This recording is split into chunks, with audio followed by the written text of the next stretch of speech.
MossyBrain.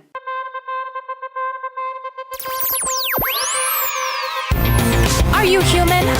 Are you alive? If so, then creativity is inside you and it wants to come out and play. It's the MossyBrain Show, where creativity and fun collide with your hosts, Ben and Jess Beresh. Hello, everyone. Hello, and welcome to episode 2 of the MossyBrain Show. The MossyBrain Show. I am Jess. I'm Ben. And we are happy to be here with you once again. We're the team MossyBrain, bringing you creativity and Magic. magic. I think that's not overstating it. Yeah. But I do have to say, today is a special day for the MossyBrain camp, at least over here, because It's an important day in history. the big 1-5 anniversary for Ben and I. Yep. We were married 15 years ago today. 15 years ago. Happy anniversary, babe.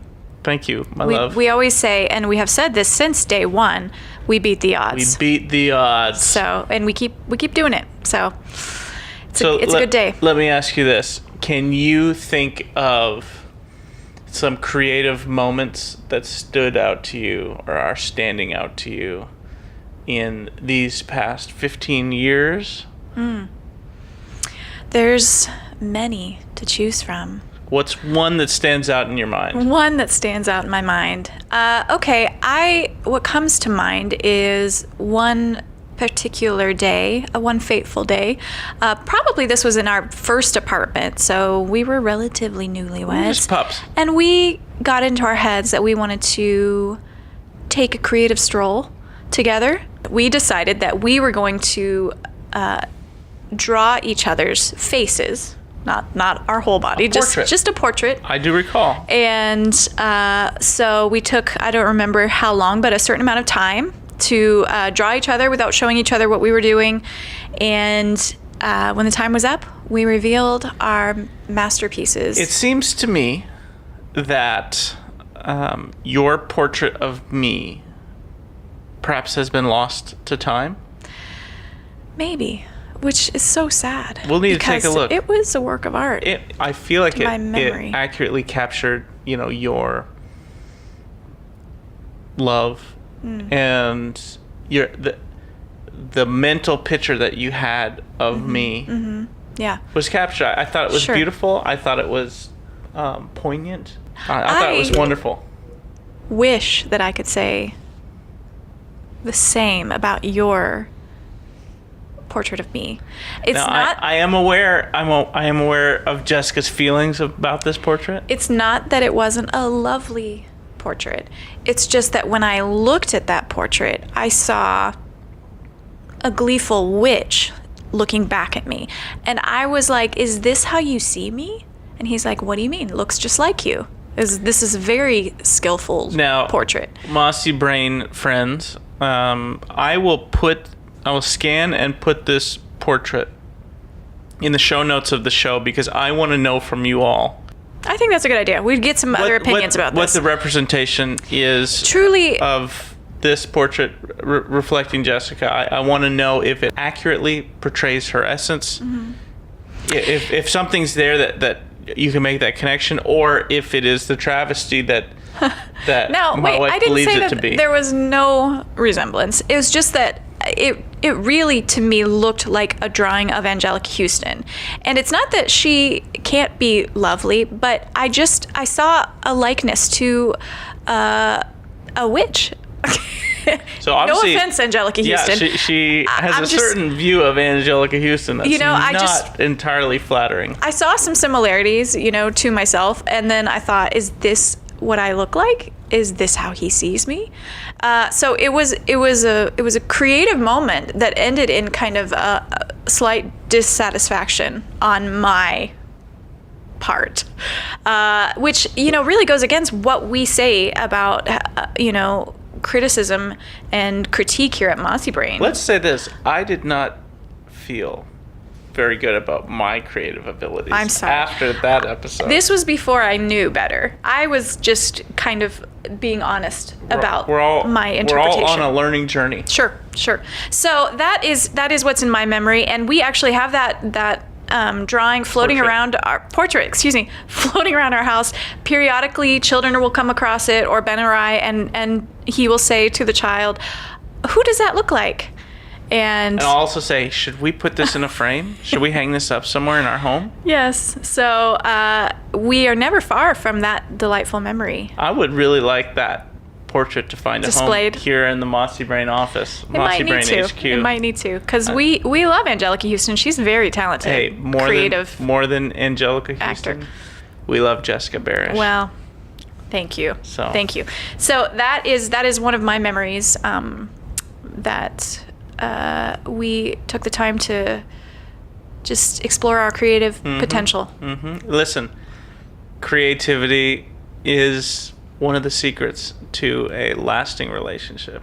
Yes. And we're only going deeper down the rabbit hole of creativity. So who knows how many years this is going to last us. Well, we beat the odds so far. So good. I think it'll take us pretty far. So do you good. have a memory that you would like to Well, I share? Just off the top of my head, there was a song that I wrote Oh, yes. I remember it well. as a tribute. A tribute. To Jessica. I actually wrote it while we were dating. That's right. And I think maybe we were engaged by the time you recorded it. We and gave were it? engaged, yeah. So I did a demo recording in my parents' basement. With your cousin, John. No, not the original Oh, okay. demo recording it was a 100% Ben Beresh joint. Okay. It was me playing the guitar, the bass, singing the vocals, and I played the bongos Okay. on that recording. And then I went back and I actually recorded it in a recording studio with a band. And Was that with Jono? that was with John and you were- my cousin, Mr. John Loxo, who I'm hoping will make an appearance on this podcast sometime in the future. Very talented Very much a creative filmmaker mind, yes. and a business partner of mine. And clearly willing to help you win the heart of the fair maiden. I mean, it's a catchy little ditty. If I start to sing it, it stays in my head. It's delightful. So we'll need to let you guys hear this. I'll need This to is share that. almost 20 years ago. Well, maybe not quite. I guess we've been married 15, so 16 That or 17. would have been recorded. The studio version would have been recorded in the year 2003. The Okay. summer of 2003. So 16 years this summer. Yes. Okay. Yeah. So Yeah.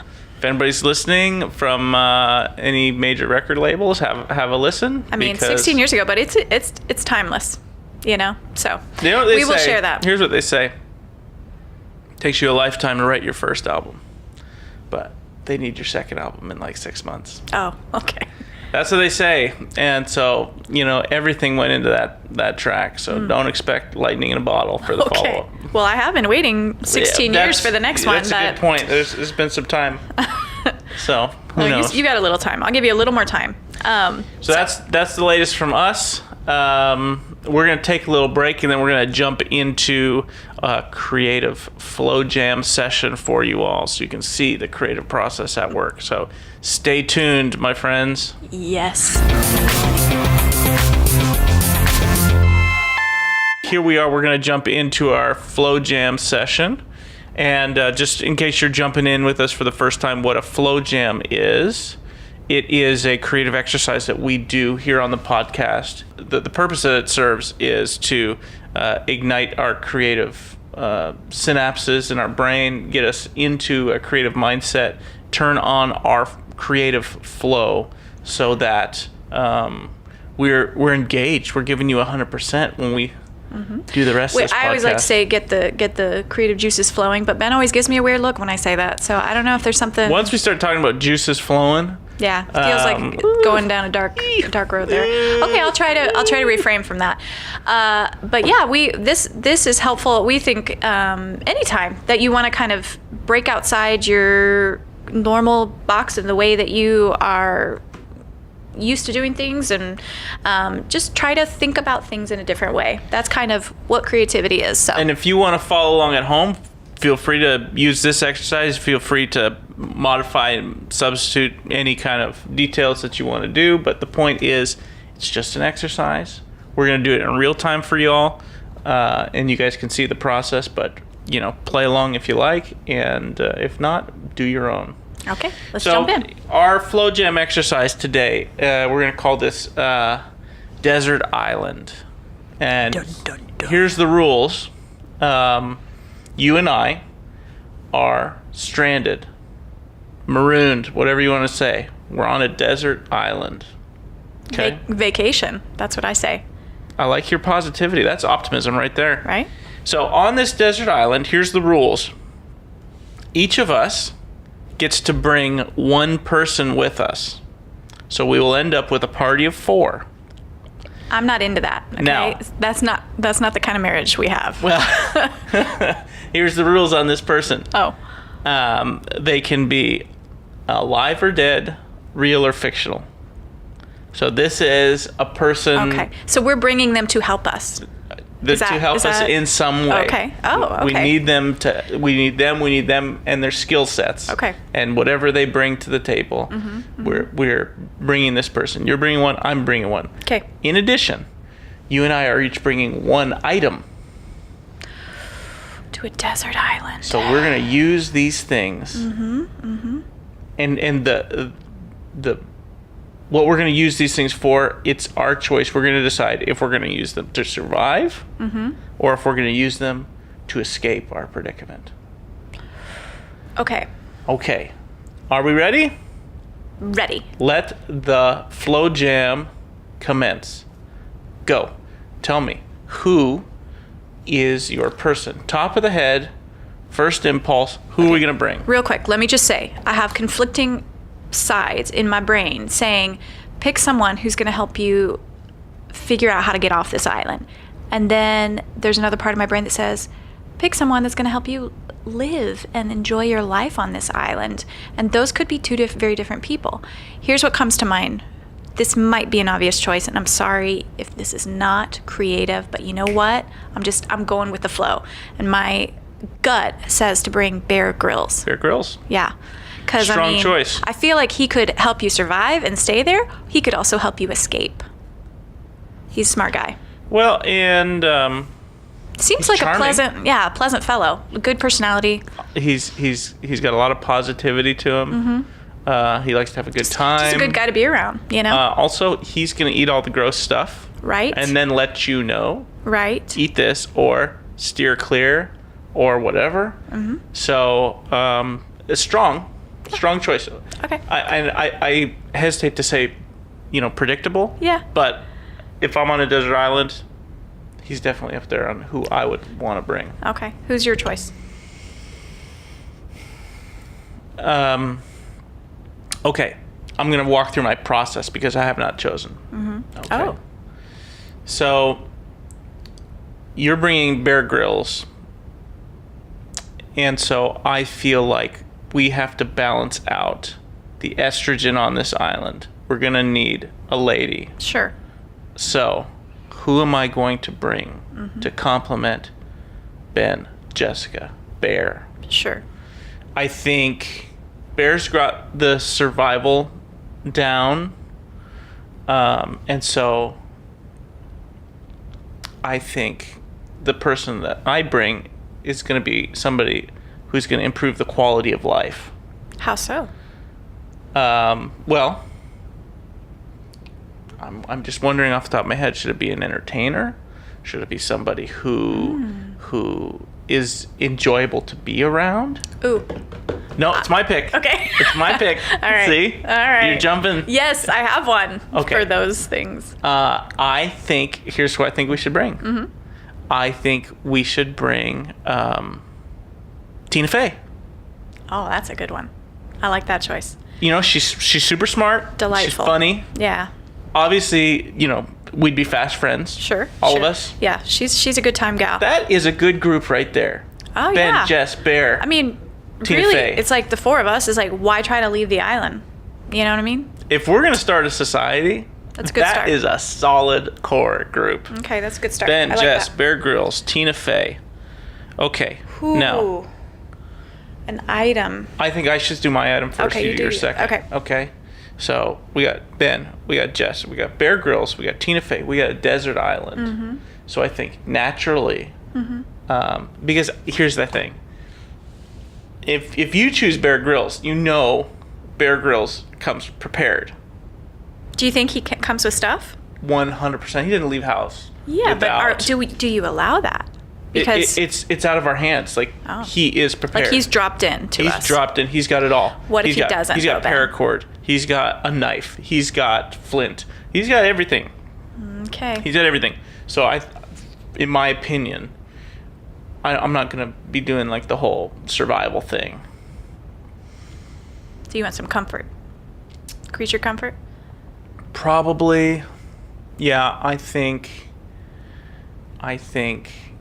that we would need maybe a raft. That's a good idea. Because if we had a raft, an inflatable raft, really rugged inflatable raft, we can use it to patrol around the island, but also we could use it as like a makeshift shelter. Oh, okay. If it was large enough. Okay. And so Sure. I think a raft is a solid choice. Could it get us anywhere, I wonder? Sure, it could. I mean, we might die along the way, but we'll be having a good time. That's right. You know? Tina Fey. Absolutely. Bear Grylls. Yeah. Okay. I don't know if this is cheating. This is what came to my mind. There are no rules. There are no... Are you sure? You won't be penalized. Okay. Here's what I thought of. Why not have my item be a fully stocked camper? So I'm talking a camper trailer. You can stay in it. It's a shelter. I don't need your dinky little raft over my head. I got a trailer I can stay in.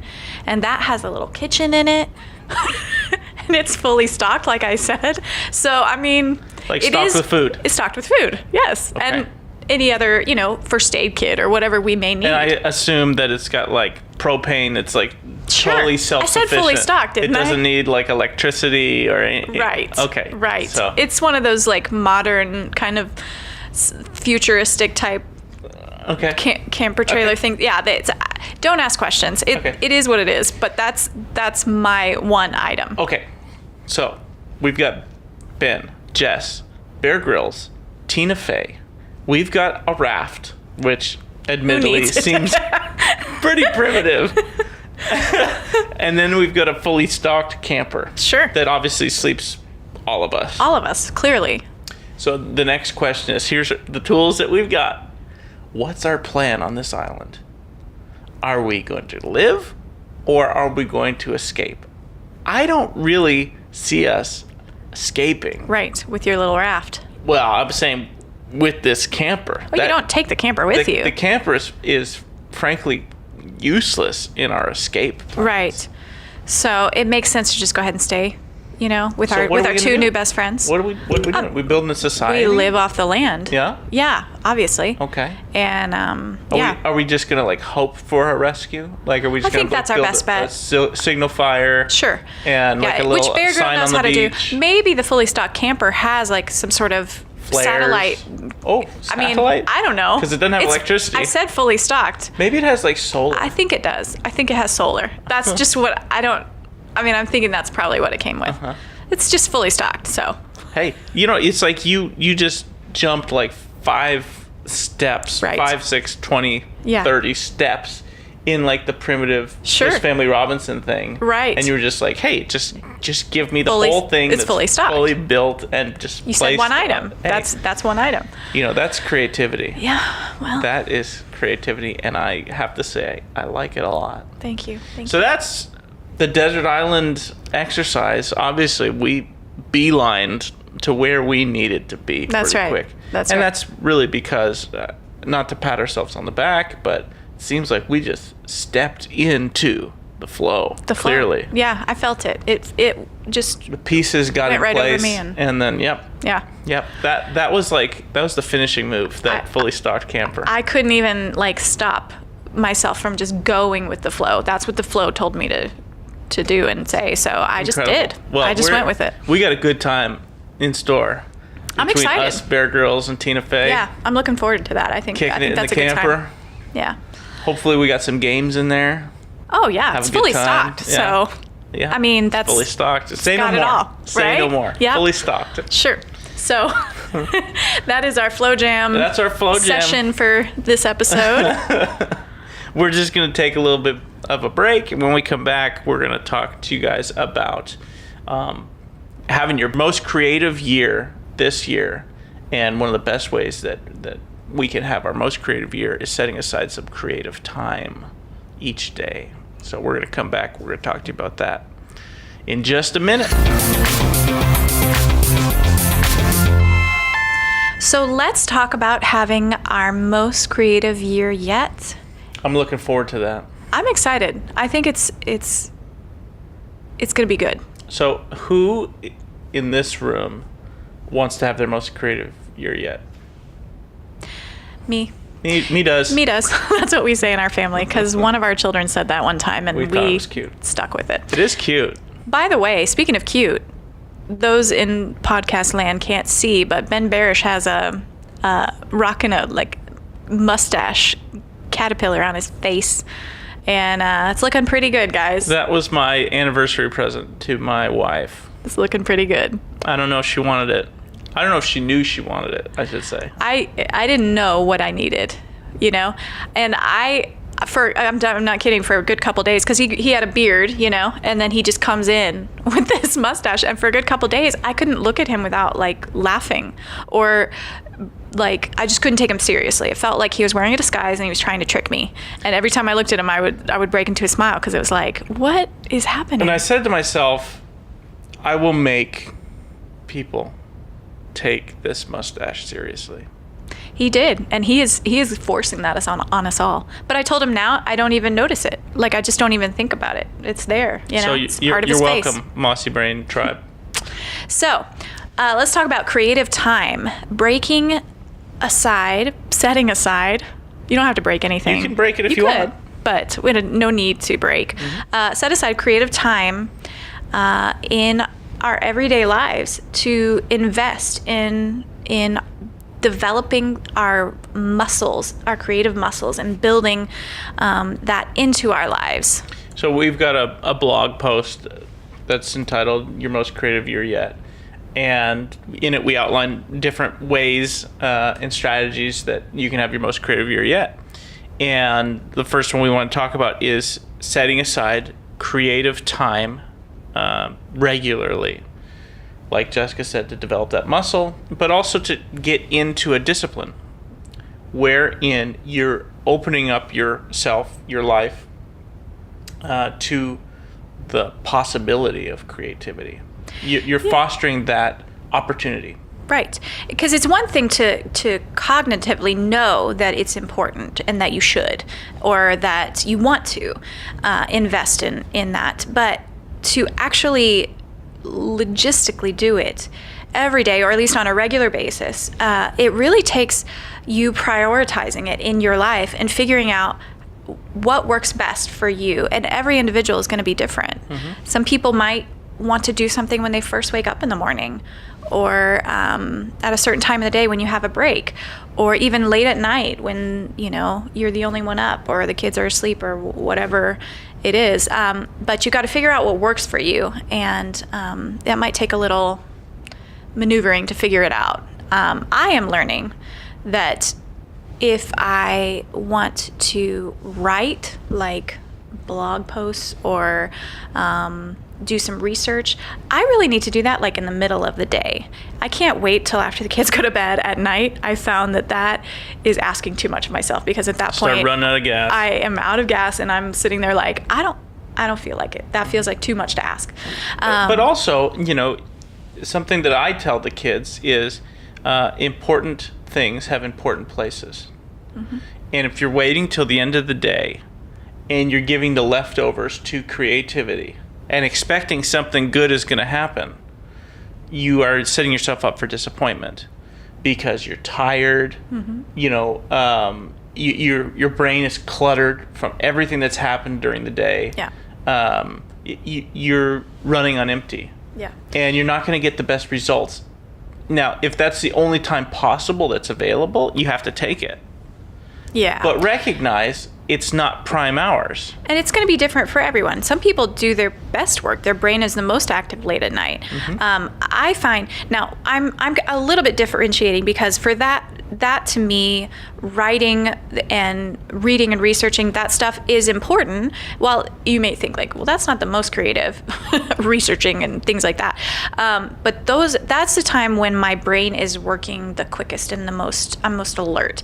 But for those times when I want to paint or even write poetry, like there are times when I feel, like the muse is calling me. And a lot of times that does happen late at night. So I don't know what it is about the different kinds of creativity in my life where there are times when suddenly I'm like drawn to something. Not when I say late, I don't mean too late, but after the kids go to bed. And that may just be because that's my alone time, and suddenly I'm like, aware that this is my time. I can do whatever I want. So it's different for everyone, and I think just being aware of that is one of the first steps in figuring out what works for you and what you can commit to and what you can, plan on for your everyday life.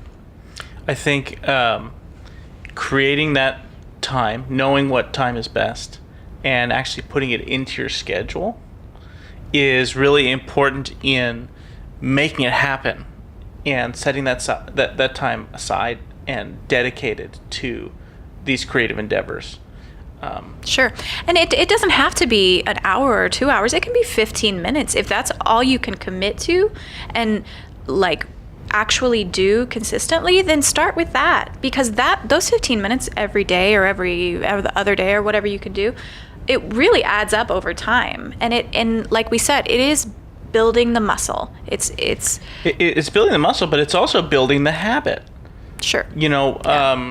Yes, the muscle will get stronger the more you do it, but the habit and the impulse and how creativity can come more naturally is because the discipline is happening, and you're more open to it, and you're more aware of it. That is coming through this repetition. Sure. And a lot of times people can think, discipline and creativity are oil and water, and they don't mix, because creativity is about spontaneity and about, these, what Bob Ross calls happy accidents. And I think all that serendipity is true, but making the discipline, setting the time aside, and being intentional about having creative time sets you up for success. It sets you up to be ready when those serendipitous and spontaneous moments happen, because your creativity is turned on, it's switched on, and that muscle is strong. So, creating space and intention and purpose and time, all of those things are setting you up for success in making this a part of your life.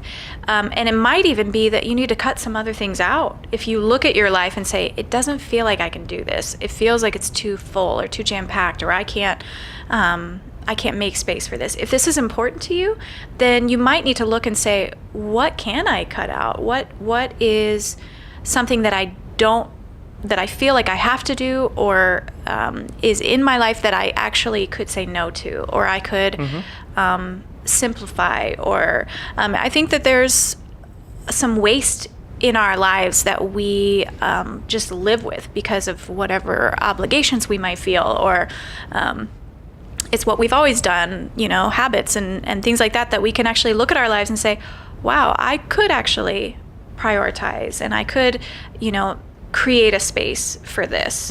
And so, maybe just look at your life and say, is there anything that can free up a little time and energy, and I can actually put this towards creativity?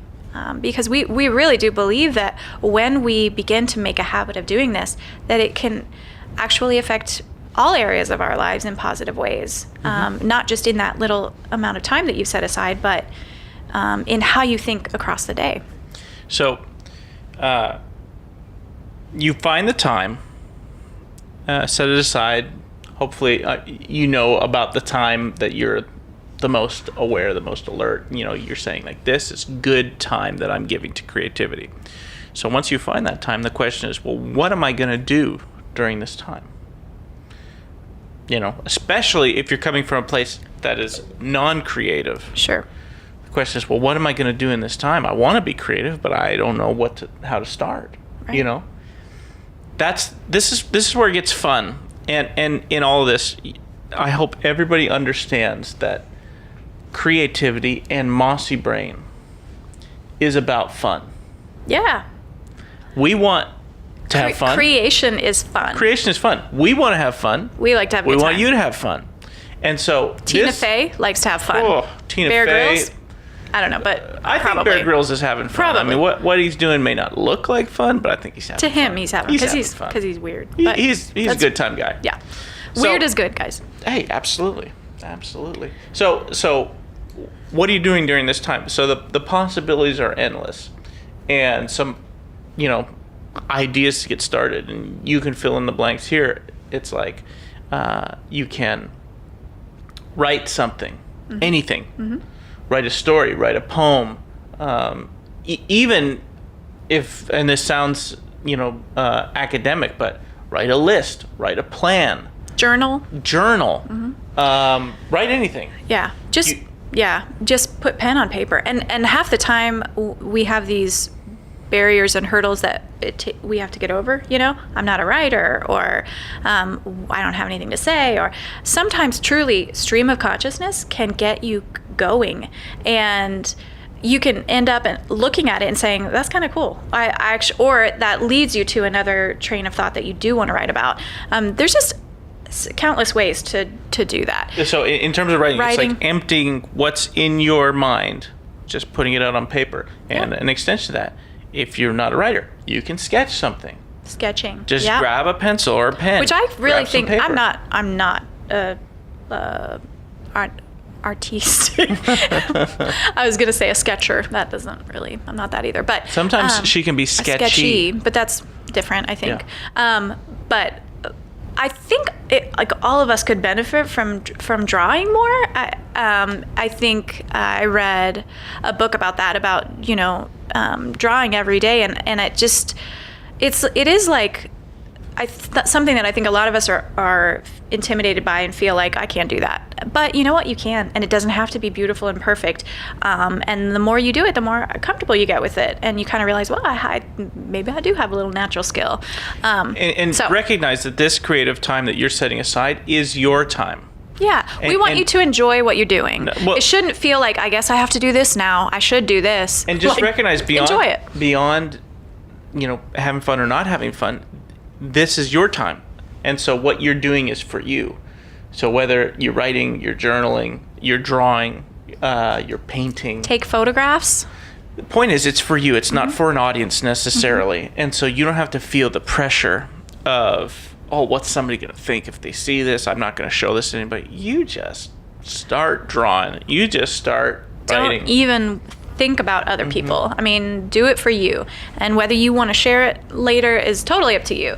But really, don't let all those fears that stop us from starting something or creating something or stepping into that, don't let those stop you. Just throw caution to the wind and do it. And I think you'd be surprised at the things that you actually do enjoy, or what you get out of even something like dancing. Not even choreographed dancing, but just dancing in like a freedom, like that can open up things, I think, in our minds that we are not even aware need to be open. Well, and once you get into dancing and physical activity, it is the marriage of the mind and the body. So you're not only opening up, mind in terms of movement and space and things like that, but you're unlocking things. I mean, you've seen me dance. Oh, he's unlocking things. That's for sure. There's things that I do when I'm dancing that I'm not aware that the body can do. I don't think anyone is aware until they see you. Can we just make a sidebar? I want to talk about the dance move that I invented. Yeah, I think you do need to talk about this. I'm not this. sure what the name is. Do you know, have I ever given this a name? Here's the point. I don't know. It needs a name. Yeah. So I like to think of this move as the finishing move. Like, this is when hype. You're at a party, you're at an event. The climax of the event. Things are getting crazy, like things are building, It's getting later in the evening. There might be some things going on, some beverages perhaps. Do you know what I mean? Things are happening. Everybody's feeling good. The party's amping up. I'm one of those people. If I'm at a party, I want to take this thing to the next level. You know what I mean? I want to get these people excited. He's a 7 on the Enneagram, if you're wondering. Yeah. And so I developed this move. It was several years ago. It was at my brother's wedding. Was that the first time you had done it? Mm-hmm. Oh, okay. And it was the first time I looked around, and there seemed to be a lull. And I thought, how many years ago? This was like 10 years ago. Yeah, or probably. 9 or something 10? like that. Okay. I thought, we need to take this up a notch. Like, the atmosphere is ready for this. And so we're just dancing hard. Everybody's having a good time. But I thought, we're taking this to the next level. And this wedding reception was outside. And so we're dancing until I just take off running as fast as I can. Just run. And full speed, full bore, just run. And I thought, that's the move. Yeah. You just start running. Yeah. Where else can you go from there? Uh-huh.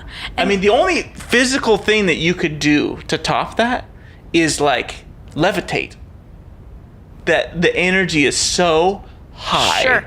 And you don't, at this point, I don't know how to do that. Have that skill. I don't know how to do that. So he took off running, and I can vouch for the people on the dance floor that it was confounding. Like, where is he going? It's like their minds were just blown. Yeah. Just in that instant, they thought something happened.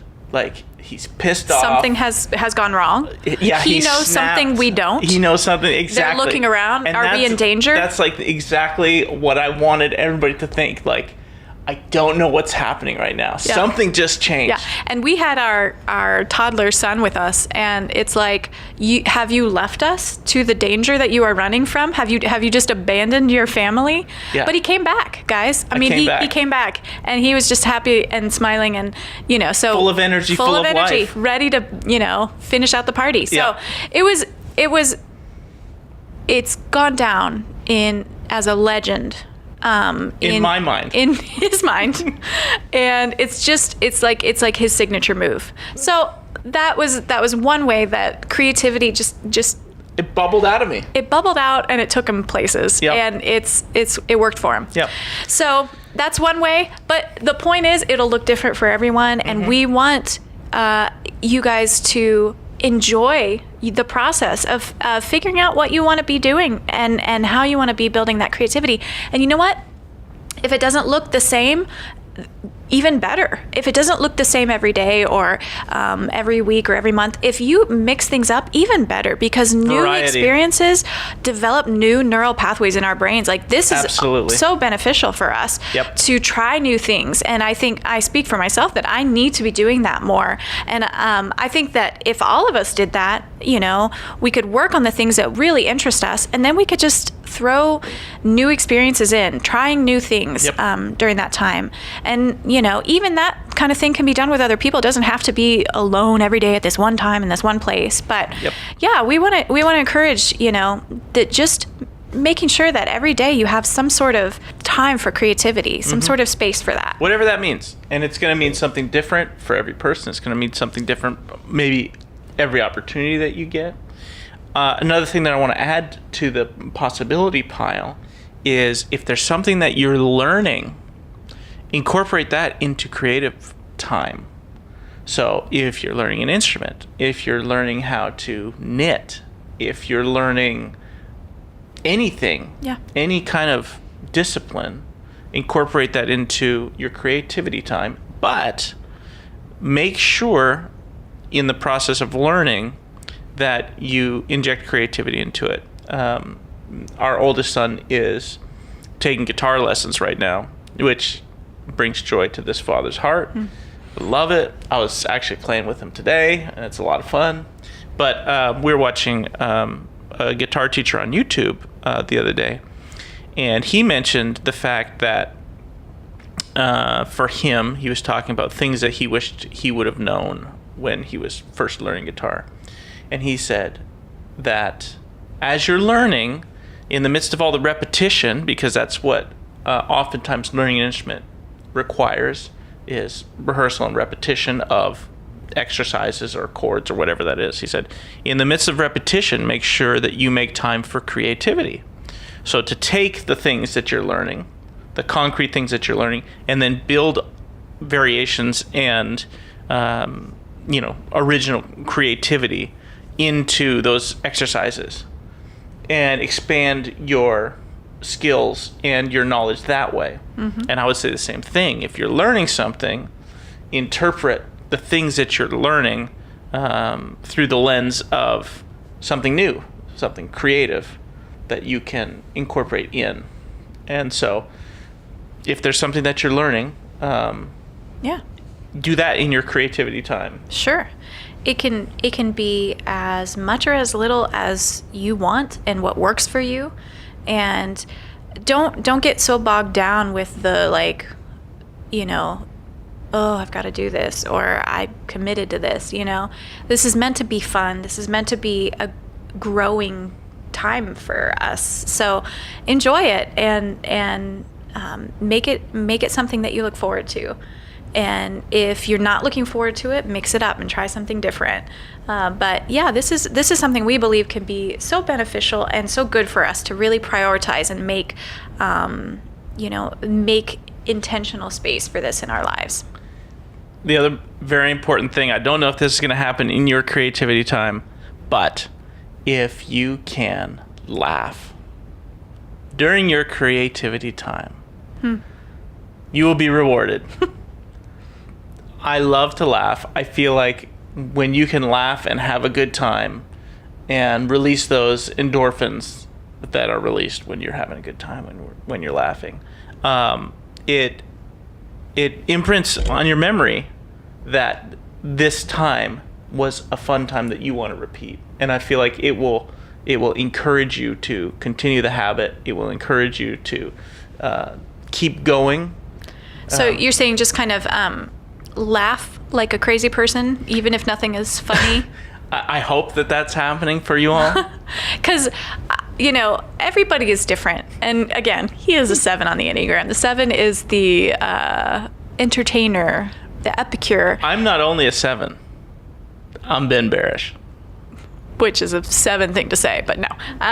But the point is, some people enjoy things that are a little more deep and peaceful and somber, and that's okay too. Whatever it looks like to you, how to enjoy this. There are times when I have had really meaningful writing times where things were just flowing out of me, and it wasn't a ha-ha time. It might even have had some tears or some real sobering thoughts or whatever it was, but it still meant a lot, and I appreciated it and I enjoyed it, and I craved more of it because it was a good experience. So everybody is different. It won't look like maniacal laughter to everyone. I like that. let me revise. You do you. You do you. You do you. Yeah. Find what works for you. That's right. Be creative in your way. The MossyBrain tagline. You can be creative in my way, and it will be awesome. But you do you. Yeah. Let's stick with what works for you. Jessica Beresh for the win. Okay, so that wraps up episode 2. Well, before we wrap up, what? I just wanted to say, let us know how your creative time is shaping up. For sure. As you develop this, as you're doing this, if you have a win, if you have a really creative session, something happens, you have a breakthrough, whatever. If you want to share, know. Share it with us. We'll talk about it. We will talk about it. We'll talk about you. In a good way. In a good way. So it's all good. Don't be worried. If you're being creative, then it's all good. It's all good. We only have good things to say about that. So yes, definitely be interactive with us. Share with us. We want to celebrate with you when you have a win. If you're struggling, if this is a burden, if this is just this impossible Everest of a task, let us know. We'll encourage you. We'll work through it. But in all of this, we want this to be a two-way conversation. If you're learning anything, we want to learn from you. So that's right. Yeah, please reach out to us. We love to hear from you. So thanks so much for joining us, and we look forward to. Yes, I just want to say. What? I just want to say, I'm having a blast. This has been so much fun. Okay. I have loved recording this. I haven't heard. You're not laughing, so how would I know true. that? That's true. But it's like right on the edge. You know, like when you want to laugh. It's gonna bubble out of you. Yeah, and it's just like right it's coming. there. It is like right there. Once we turn off the microphones, then I'll be laughing all night. We got to go watch YouTube for like 2 hours. This is what we do. We turn on YouTube and we watch weird videos and we laugh like so hard. Yeah, so it's a good time. It is a great time. It's fun being married to Ben Beresh. So anyway, thanks for joining us. Thanks, guys. Thanks. See you later. We'll see ya.